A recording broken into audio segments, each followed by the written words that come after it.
Hi, my name is Corey Kogan. I'm the Global Practice Leader for Productivity for FranklinCovey. I want to welcome you to a very quick overview of the 5 choices to extraordinary productivity. We're going to do this in 3 segments. 1, what's the problem around productivity today? Number 2, what's it costing us? And last, the solution, the 5 choices to extraordinary productivity. Let's talk about the word productivity. When you ask people what that means, most of the time they say the measures of input and output. It's absolutely right, the results of an organization. For FranklinCovey, for 30 years, we've been in the business of studying and research how people can be productive, human productivity, how they can bring their best selves to work. And that's what we're working on here with the 5 choices to extraordinary productivity. Let's take a look at some of the problems that we're dealing with today. Look at this image. Tell me if this is you or somebody you know. Are we taking our gadgets to bed with us? Or are we working so hard that we just have to work through the night? Take a look at this image. What do you see? We think that we've defined the word victory in the 21st century to mean just barely getting to a deadline versus have we done it with quality? So there's this tsunami of stuff coming at us all day long. Information, demands, our boss, everything's coming at us, and we just sort of feel buried, don't you think? So what I'd love for you to do is take a look at this video and see if you can relate. And with the 5 choices, we have created a whole new set of world-class videos for our clients like you. Take a look.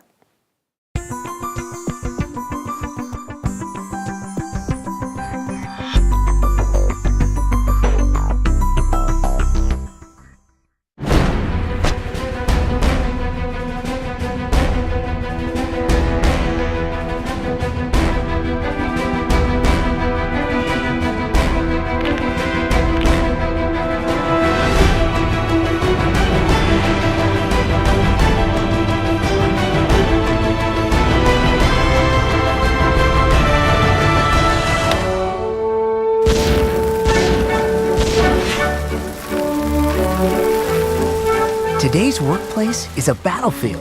As soon as you enter, you are fighting to survive an onslaught of urgent tasks, emails, meeting requests, and deadlines. It's like an avalanche of gravel that threatens to bury you alive. And just when you think you've dug yourself out, it starts all over again.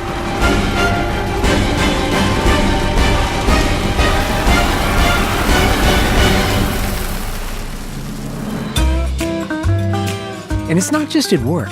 The gravel threatens our personal lives as well, distracting us from key relationships and things that matter most. So we try to sort the gravel, label it, and organize it. We discuss it in meetings, often missing issues that are far more important. What extraordinary things could you achieve if only you could break out? Ready for a change?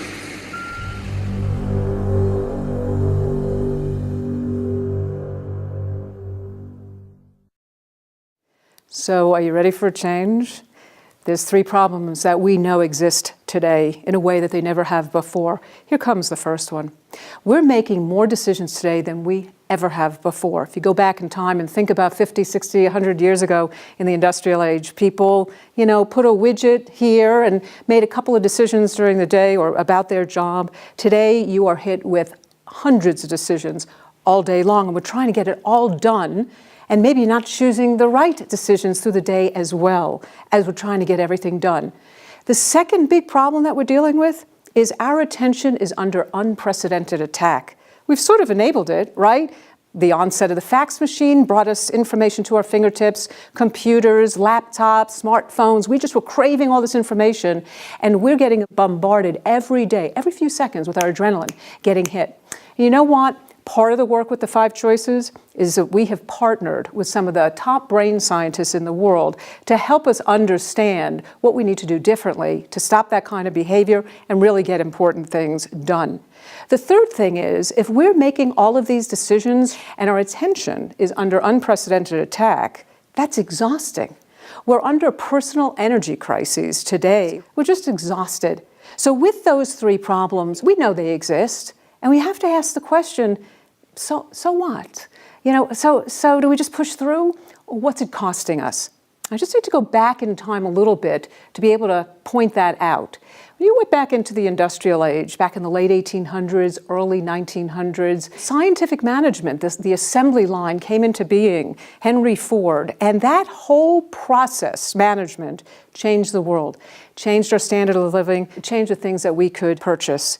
And it increased productivity 50-fold of the manual worker. We're at that same precipice today because, interestingly enough, today's workforce and its leaders are mainly knowledge workers. We use our minds. Software developers, salespeople, training professionals, HR professionals, most of us. At 70% of the workforce is knowledge workers.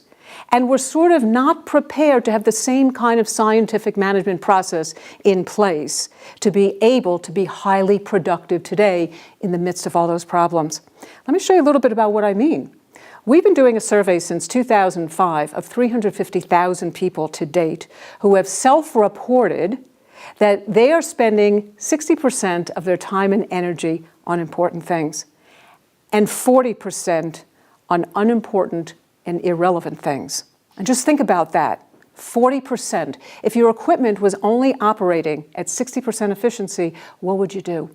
And sometimes I think we look at our people and say, I hope they can get better. Well, we know today that the solution to this has to be the following. What it's about is our people need to be highly skilled in decision management, attention management, and energy management. We also know that all of us have the opportunity and the ability to achieve extraordinary productivity. It's in all of us. And if we employ decision management, attention management, and energy management, we're well on our way. And that's what the 5 choices are about. So take a look at this graphic here. You can see that the first 2 choices are very specific and intentional around decision management. The second 2 choices are about attention management, and the 5th choice is about energy management. So let me explain a little bit about each choice so you get the full picture. Here we go. Choice 1, just imagine this. One of your employees or you show up for work and everything is coming at you. And in choice 1, act on the important, don't react to the urgent. It's about the skills of discernment. And as a result of going through choice 1, you should be able to discern everything that's coming in and saying, is it important, is it not? You should be able to align that with your boss, with your peers, so you're all in agreement. Is it important, is it not? If I have the ability to do that, I have the skills of discernment, I can move on to choice 2. In choice 2, we define potential. By doing choice 1 and knowing that I can discern and pick out the important things, then it gives me oxygen to say, you know what? I can be extraordinary. And what we do in choice 2 is have people look at their roles, because we are very self-identified by our roles, and our brain scientist partners have validated this with us, and our values are buried in who we are as parents, as employees, as managers, etc. So we ask you to look at your roles and say, you know what, I'm a marketing director. What does extraordinary look like? You know what, I'm a business catalyst. I'm a wife. What does that really look like? Well, I'm Steve's best friend. And so now I'm redefining my role to inspire me to say, you know what, I can do that.